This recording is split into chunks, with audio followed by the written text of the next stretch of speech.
नमस्कार, मी अनिल जाधव. तुम्ही बघताय आपला ॲग्रोवन. आपल्या विधिमंडळाच्या अधिवेशनात पीक विम्याचा मुद्दा चांगलाच गाजतोय. अनेक आमदारांनी सरकारला पीक विम्यावरून प्रश्न विचारले, परंतु आपल्या कृषी मंत्र्यांनी पीक विम्याच्या सगळ्या प्रश्नांना जी उत्तरं दिली त्याचा सूर असाच दिसतोय की पीक विमा कंपन्यांचा नफा कमी करण्यासाठी आणि शेतकऱ्यांना त्यांच्या नुकसानीप्रमाणे भरपाई देण्यासाठी पीक विमा योजनेत बदल केल्याचं असं सरकारचं म्हणणं आहे, असं दिसून येत आहे. पण नेमकं खरंच यामध्ये तथ्य काय? आता गेल्या वर्षीपासून पीक विमा योजनेमध्ये जे काही बदल झाले यातून खरंच आपल्या शेतकऱ्यांना चांगली भरपाई मिळाली का? आता कृषी मंत्री म्हणतात की पीक विमा कंपन्यांचा नफा कमी करण्यासाठी योजनेमध्ये बदल केलाय. हे देखील खरं आहे का?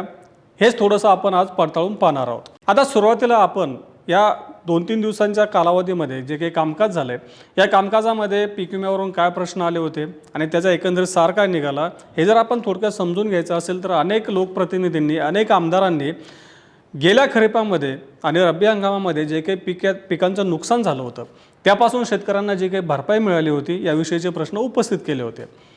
आता कृषी मंत्र्यांनी याला उत्तर देताना असं सांगितलं होतं की शेतकऱ्यांना ज्या प्रमाणात नुकसान झालं त्या प्रमाणात त्यांना भरपाई देण्यात येते, परंतु त्यांचा जास्त जोर होता तो म्हणजे पीक विमा कंपन्यांचा नफा सरकारनं कसा कमी केला यावर. आता पीक विमा योजनेमध्ये कंपन्यांच्या नफ्याला चाप तसं पाहिलं तर सरकारनं 2022 पासूनच लावला होता. मग 2022 मध्ये सरकारनं काय केलं होतं तर कप अँड कॅप मॉडेल लावलं होतं. म्हणजे कंपन्यांना जास्तीत जास्त 20%च नफा होणार असं सरकारनं पीक विमा योजनेमध्ये नवीन धोरण आणलं होतं. मग त्याआधी काय होतं तर त्याआधी कंपन्यांना जो काही नफा राहायचा तो जास्त होता असं सरकारचं म्हणणं होतं. 2016 पासून आपल्याकडे सुधारित पीक विमा योजना लागू झाली. 2016 ते 2022 या कालावधीमध्ये पीक विमा कंपन्यांना सगळा म्हणजे जो काही हप्ता मिळाला आणि त्यातून ज्या शेतकऱ्यांना जी काही भरपाई दिली त्यातून जो काही नफा मिळाला तो जवळपास 16,000 कोटींच्या दरम्यान होता असं कृषी मंत्र्यांनी सांगितलं. आता 2022 पासून सरकारनं पीक विमा कंपन्यांचा जास्तीत जास्त नफा 20% राहील असं धोरण आणलं. त्यामुळं जवळपास म्हणजे 2022 ते 2025 या 3 वर्षांमध्ये पीक विमा कंपन्यांना जवळपास 7,000 कोटी रुपयांचा नफा झाला असं देखील कृषी मंत्र्यांनी स्पष्ट केलं. आता 2025 मध्ये सरकारनं पीक विमा योजनेमध्ये जो काही बदल केला त्यामुळे विमा कंपन्यांना कमी हप्ता गेला आणि विमा कंपन्यांना कमी नफा झाला असं एकंदरीतच कृषी मंत्र्यांच्या उत्तरातून सूर निघत होता. परंतु त्यातलं तथ्य असं आहे की 2025 मध्ये आपल्या शेतकऱ्यांना विक्रमी नुकसान होऊन देखील पीक विम्याची भरपाई खूपच कमी मिळाली. आपल्या शेतकऱ्यांचं नुकसान जास्त झालं. म्हणजे एकीकडं सरकार जरी असा डांगोरा पिटत असलं की आम्ही पीक विमा योजनेमध्ये जो काही बदल आहे तर तो विमा कंपन्यांचा नफा कमी करण्यासाठी शेतीमध्ये गुंतवणूक करण्यासाठी केला असला तरी यामधलं तथ्य असं आहे की आपल्या शेतकऱ्यांचं मात्र नुकसान झालं आहे. आता कृषी मंत्र्यांनी सांगितलं की खरीप 2025 मध्ये विमा कंपन्यांना एकूण 2410 रुपयांचा विमा हप्ता गेला. त्यापैकी शेतकऱ्यांना जवळपास 1550 कोटी रुपयांची भरपाई निश्चित झालेली आहे. म्हणजेच काय, विमा कंपन्यांचा नफा यंदा कमी होणार आहे कारण एकूणच विमा हप्ता कमी गेला की विमा कंपन्यांना विमा हप्ता जर कमी गेला असला तरी आपल्या शेतकऱ्यांना केवळ 1550 कोटी रुपयांच्या दरम्यान विमा भरपाई आतापर्यंत मंजूर झाली आहे. ही गोष्ट दुर्दैवाची आहे. ती दुर्दैवाची यासाठी आहे की आपल्या सगळ्यांना माहिती आहे की गेल्या खरीपामध्ये म्हणजे 2025च्या खरीपामध्ये पिकांचं विक्रमी नुकसान झालं होतं. जवळपास 95 लाख हेक्टरसाठी सरकारला एनडीआरएफच्या माध्यमातून मदत द्यावी लागली होती. जर समजा पीक विमा योजना हे 2024 नुसार जर सुरू असते तर आपल्या शेतकऱ्यांना पीक विम्याची भरपाई आतापर्यंतची विक्रमी मिळाली असते. परंतु सरकारनं पीक विमा योजनेमध्ये केलेल्या बदलामुळे आपल्या शेतकऱ्यांना भरपाई मिळाली नाही. आता यामध्ये आणखीन एक सरकार जे काही दिशाभूल करतंय ते अशी करतंय की कृषी मंत्री किंवा सरकार सातत्यानं सांगतंय की ज्या प्रमाणात आम्ही शेतकऱ्यांचं नुकसान झालं त्या प्रमाणात भरपाई देतो, कारण सध्या पीक विमा योजनेतून शेतकऱ्यांना पीक कापणी प्रयोगावर आधारित म्हणजे शेवटी उत्पादकतेच्या आधारित नुकसान भरपाई मिळते. पण सरकारने यामध्ये एक मेक मारून ठेवली आहे, ती अशी की जी उत्पादकता काढली जाते त्यामध्ये तंत्रज्ञान आधारित उत्पादकतेला 50% वेटेज देण्यात आलं. मग हे तंत्रज्ञान आधारित उत्पादकता काय तर आपल्या सगळ्यांना माहिती आहे की आतापर्यंत पीक विमा योजनेमध्ये जेव्हा आपलं पीक काढण्याच्या टप्प्यात येत होतं तेव्हा प्रत्येक मंडळामध्ये जवळपास 10-11 पीक कापणी प्रयोग घेतले जायचे. त्यातून जे काही उत्पादकता येईल त्याच्या आधारावरती त्या मंडळातली सरासरी उत्पादकता ठरवली जायची. त्यानंतर त्या मंडळातलं उंबरठा उत्पादन काढलं जायचं आणि उत्पादकता उंबरठा उत्पादनाच्या जेवढी कमी किंवा जास्त आली त्यानुसार त्या मंडळामधले शेतकरी किंवा त्या मंडळातलं नुकसानीचं टक्केवारी ठरवली जायची. आता 2025 पासून सरकारनं असं केलं की जे काही उत्पादकता काढली जाते त्यामध्ये 50% वेटेज म्हणजे 50% जो वाटा आहे तो या पीक कापणी प्रयोगातून आलेल्या उत्पादनाचा आणि 50% वाटा हा तंत्रज्ञान आधारित म्हणजे जो काही सॅटेलाईटच्या मार्फत जी काही उत्पादकता काढली जायची त्याचा ठेवलेला आहे. आता 2025च्या खरीपातला या सॅटेलाईट मार्फत जे काही उत्पादकता आली त्याचा अनुभव असा आहे की बहुतांश मंडळांमधली उत्पादकता ही खूपच जास्त आलेली आहे. आता यामधले नेमकं तथ्य काय, बारकावे काय हे कृषी विभागच सांगू शकतात. परंतु शेतकऱ्यांनी किंवा काही अधिकाऱ्यांनी जी काही माहिती दिली त्याच्यावरून असं दिसतंय की तंत्रज्ञान आधारित उत्पादकता ही अनेक मंडळांमध्ये जास्त आल्यामुळं अनेक पिकांसाठी त्या मंडळांना नुकसान भरपाई मिळालीच नाही. आता आपल्या सगळ्यांना माहिती आहे की उंबरठा उत्पादन कसं काढलं जातं. गेल्या 7 वर्षांमधली उत्पादकता घेतली जाते, त्यापैकी 5 वर्ष अशी निवडली जातात की ज्यांची उत्पादकता जास्त आहे, त्याची सरासरी काढली जाते आणि त्या सरासरीला 70% जोखीम स्तर लावला जातो. म्हणजे जर समजा ही सरासरी 10 क्विंटल आली असेल तर त्याला 70% म्हणजे 7 क्विंटल एवढे आपले उंबरठा उत्पादन येतं.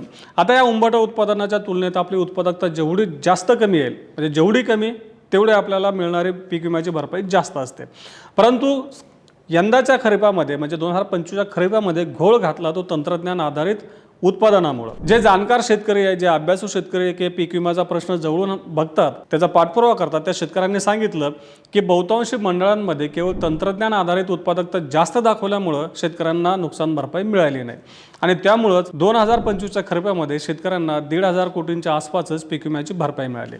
आता शेतकरी अशी मागणी करतायत, तुम्ही उत्पादकता आधारावर जर समजा नुकसान भरपाई देत असेल आणि जर समजा उत्पादकता काढण्यासाठी तंत्रज्ञानाची मदत घेत असेल, त्याला 50% वेटेज देत असेल, तर मग तुम्ही उंबरठा उत्पादन काढण्यासाठी देखील मागच्या 5 वर्षातील की जे तुम्ही वर्षाची सरासरी उत्पादकता काढता त्याची देखील तंत्रज्ञान आधारित उत्पादकता गृहीत धरावी. म्हणजे तंत्रज्ञानाचा वापर करायचाच असेल तर तो केवळ यंदाची उत्पादकता म्हणजे ज्याच्या आधारावरती शेतकऱ्यांना भरपाई द्यायची केवळ त्यासाठी लागू न करता तुम्ही उंबरठा उत्पादन की ज्याचं एक कसोटी लावताय की त्याच्या खालीच उत्पादकता आली पाहिजे, त्यासाठी देखील या तंत्रज्ञान आधारित उत्पादकतेचा समावेश करावा आणि जे काही उंबरठा उत्पादन येईल त्याच्या तुलनेमध्ये शेतकऱ्यांना एकतर तुम्ही मदत द्यावी. आता कृषी मंत्री आणखीन एक इथे सांगतात, म्हणजे शेतकऱ्यांना कमी नुकसान भरपाई मिळण्याचा आणखीन एक मुद्दा इथं असा आहे की सरकारने सगळे ट्रिगर काढले. तंत्रज्ञान आधारित उत्पादकतेला 50% वेटेज दिलं, परंतु जोखीम स्तर 70%च ठेवला. त्यामुळं अनेक मंडळांमध्ये नुकसान होऊन देखील शेतकरी मदतीस पात्र ठरले नाही. 70% जोखीम स्तर काय, आता तुम्हाला सांगितलं की समजा सरासरी उत्पादकता मागच्या 5 वर्षाची जर 10 क्विंटल आली असेल, आपण असं गृहीत धरू की 10 क्विंटल आली, तर त्याला 70% जोखीम स्तर लावला जातो.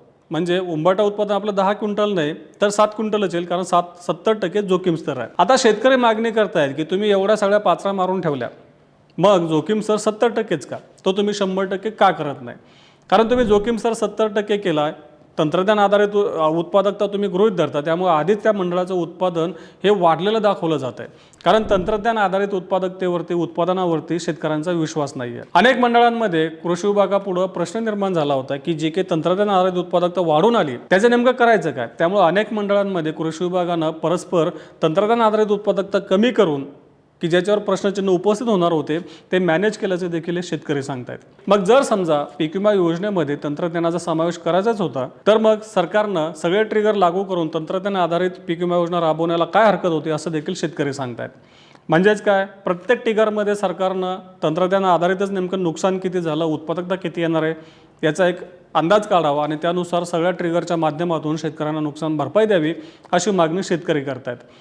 आता एकीकडे सरकार जर सांगत असलं, म्हणजे कृषी मंत्री आपले सांगतात की आम्ही पीक विमा कंपन्यांचा नफा कमी केला, आम्ही शेतीमध्ये मोठ्या प्रमाणात गुंतवणूक करतोय, म्हणजे पीक विमा हप्त्यातून जी काही रक्कम वाचली ते आम्ही कृषी समृद्धी योजनेच्या माध्यमातून शेतकऱ्यांना शेतीमध्ये गुंतवणूक करण्यासाठी अनुदान देतो, निधी देतो. पण आपल्या सगळ्या शेतकऱ्यांना वस्तुस्थिती माहिती आहे की म्हणजे गेल्या वर्षीच्या तुलनेमध्ये म्हणजे 2025 पासून कृषी समृद्धी योजना कृषी मंत्र्यांनी जाहीर केली होती, सरकारने जाहीर केली होती.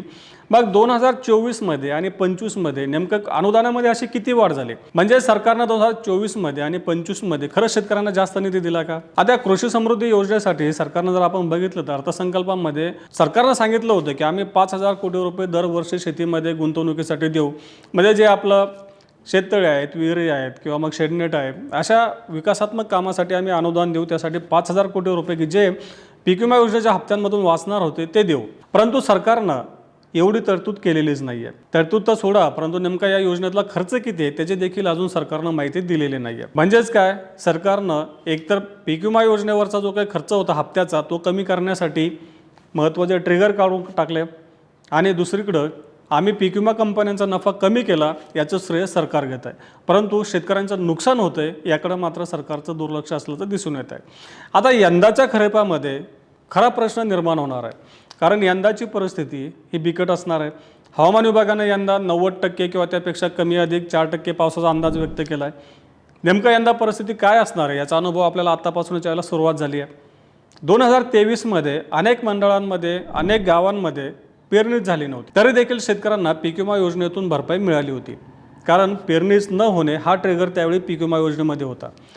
जर समजा दुर्दैवानं असं होऊ नये, पाऊस सगळ्याच भागांमध्ये चांगला व्हावा, परंतु समजा दुर्दैवानं काही ठिकाणी पाऊसच झाला नाही, आपल्या त्या दुर्दैवानं त्या शेतकऱ्यांना पेरणीच करता आली नाही, तर पीक विमा योजनेतून शेतकऱ्यांना मदत मिळणार आहे का? याचं उत्तर मात्र कृषी मंत्री सांगत नाही आहेत. विरोधी पक्षातील आमदारांनी प्रश्न उपस्थित केला की यंदाच्या संकटामध्ये शेतकऱ्यांना दिलासा देण्यासाठी सरकारनं पीक विमा योजनेमध्ये बदल करावा. त्यावेळी कृषी मंत्री पुन्हा तेच ठासून सांगतात की ज्या प्रमाणात शेतकऱ्यांच्या पिकांचं नुकसान होईल त्या प्रमाणामध्ये पीक कापणी प्रयोगावर आधारित म्हणजे उत्पादकता आधारित भरपाई शेतकऱ्यांना मिळेल. परंतु जर पेरणी होऊ शकली नाही, पेरणी वाया गेली, तर मात्र त्या शेतकऱ्यांचं काय होणार? 2025मध्ये आपण अनुभव घेतला होता की अनेक शेतकऱ्यांच्या पिकांचं नुकसान की विशेषतः नदी नाल्यांच्या शेजारचं क्षेत्र असेल, ओढ्याच्या शेजारचं क्षेत्र असेल, ज्या भागामध्ये पुराचं पाणी साचलं होतं, मोठ्या रस्त्याच्या शेजारचं क्षेत्र जिथं पाणी साचलं होतं, अशा ठिकाणी मोठ्या प्रमाणात नुकसान झालं होतं. तरी देखील त्या शेतकऱ्यांना त्या मंडळातल्या उत्पादकतेच्या आधारावरती म्हणजे कमीच भरपाई मिळाली होती. मग यंदा काय होणार? यंदाच्या हंगामात तर शेतकऱ्यांना पीक विम्याची खूप गरज आहे. विशेषतः सरकारनं जे ट्रिगर गेल्या वर्षी काढले होते ते ट्रिगर यंदा समाविष्ट करावे अशी मागणी शेतकरी सुरुवातीपासून करतायत. ॲग्रोनं देखील हा मुद्दा सातत्यानं मांडला की यंदाच्या हंगामामध्ये शेतकऱ्यांना ह्या सगळ्या ट्रिगरची खूप गरज आहे. 2025मध्ये जेव्हा हे ट्रिगर काढले होते, सरकार दावा करत होतं, तेव्हा देखील आम्ही सांगितलं होतं की ह्या योजनेतून शेतकऱ्यांना खूपच कमी भरपाई मिळेल आणि यंदा ही योजना सरकारनं शेतकऱ्यांच्या हिताची राबवणं गरजेचं आहे. आपले कृषी मंत्री किती छाती ठोकून सांगत असले की आम्ही पीक विमा योजनेतून सरकारचा खर्च कमी केला, पीक विमा कंपन्यांचा नफा कमी केला, तरी सत्य हेच आहे की यातून सरकारनं शेतकऱ्यांचं नुकसान मात्र वाढवलं आहे. हे सगळं करण्यासाठी म्हणजे पीक विमा योजनेमध्ये पारदर्शकता आणण्यासाठी, पीक विमा कंपन्यांचा नफा कमी करण्यासाठी इतर देखील मार्ग होते. आपण जर बघितलं तर अनेक ठिकाणी पीक विमा योजनेमध्ये गैरप्रकार होत होते, त्यासाठी तंत्रज्ञानाचा देखील आधार घेता आला असता. असे अनेक पर्याय होते, परंतु सरकारनं असं न करता केवळ आपला पैसा वाचवण्यासाठी नाव घेतलं ते पीक विमा कंपन्यांच्या नफ्याचं, मात्र नुकसान केलं ते आपल्या शेतकऱ्यांचं. यंदा तरी सरकारला सद्बुद्धी येऊ आणि सरकारनं शेतकऱ्यांच्या हिताची पीक विमा योजना नव्यानं पुन्हा सुरू करावी अशीच आपण अपेक्षा करू शकतो. तुम्हाला काय वाटतं? आपले कृषी मंत्री जे काही दावा करताय, सरकार जे काही दावा करतंय, तो तुम्हाला पटतोय का? यंदा देखील सरकार गेल्या वर्षीची योजना राबवण्याची दाट शक्यता आहे. त्याच योजनेला यंदा राबवण्याला परवानगी देखील मिळायला सांगितलं जाते, परंतु आपल्यापर्यंत ज्या बातम्या आल्या असतील त्या प्रशासनाच्या नावावर आल्या की प्रशासनानं जी काही जुनी योजना होती म्हणजे 2024पर्यंत जी योजना राबवण्यात आली त्या योजनेला प्रशासनाने म्हणजे थोडक्यात काय अधिकाऱ्यांनी, आयुक्त लेवलच्या अधिकाऱ्यांनी विरोध केला. पण खरंच हे अधिकारी सरकारला झुगारून असा विरोध करू शकतात का? मुख्यमंत्र्यांनी जर सांगितलं की नाही आम्हाला 2024ची योजना यंदा राबवायची आहे, तर होऊ शकत नाही का? आम्हाला कमेंट बॉक्समध्ये नक्की कळवा. तसं रोज सायंकाळी 8 वाजता मार्केट इंटेलिजन्सच्या सेगमेंटमधून आपण शेतीमालाचा बाजारभाव, पीक विमासारख्या योजना तसंच सरकारी धोरणांचा आढावा घेत असतो. त्यासाठी आपल्या ॲग्रोवनच्या चॅनलला नक्की सबस्क्राईब करा आणि हा व्हिडिओ जास्तीत जास्त शेतकऱ्यांपर्यंत पोहोचवण्यासाठी लाईक आणि शेअर करायला विसरू नका.